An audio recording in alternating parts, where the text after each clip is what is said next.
Детство – прекрасная пора. Неспроста 23-й объявлен годом счастливого детства. Выбору тематики предшествовала большая работа, учитывались и предложения жителей республики.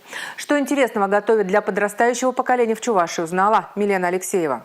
А у машины капот. Смотри, какой круто. А как же буфер? Ха-ха! Придумал еще какой-то буфер. Буфер — это у вагон на железной дороге. Не буфер, а бампер. Не так давно в стенах Чувашского государственного театра кукол состоялась премьера спектакля «Мишкина каша» по произведению Николая Носова. Его поставили в рамках федерального партийного проекта «Культура малой Родины». В данной постановке мы видим кукол таких необычных, они как будто бы из старых журналов, то, что мы читали в детстве. То есть мы всей душой можем окунуться в детство и побывать вот то время, когда мы жили в счастливом детстве, счастливое время. Это спектакль не только для детей, но и для взрослых.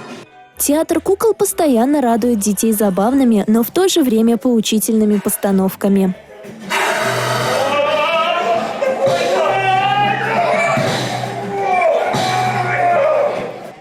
Дети очень любят такие постановки. Глядя на житейские будни героев спектакля, они представляют себя на их месте, извлекают для себя уроки. В театре мы периодически с ребенком ходим, где-то раз, 2-3 месяца мы посещаем такие мероприятия для расширения кругозора и для общего мировоззрения. В год, объявленный годом счастливого детства, для детской аудитории подготовят специальный репертуар.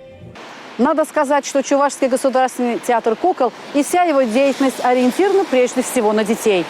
Да, 80% наших зрителей – это дети. Счастливое детство, оно такое всеобъемлющее. И маленькие дети должны постигать, и большие дети тоже должны воспитываться тоже путем театрального искусства.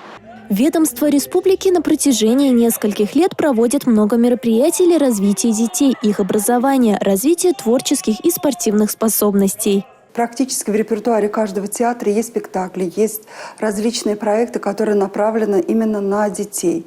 Кроме того, в модельных библиотеках открываются площадки, которые привлекают детей.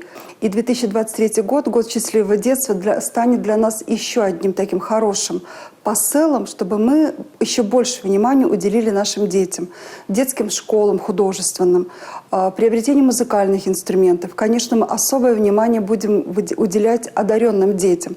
Обеспечение благополучного и безопасного детства, предоставление детям равных возможностей для всестороннего развития. Упор будет сделан именно на это.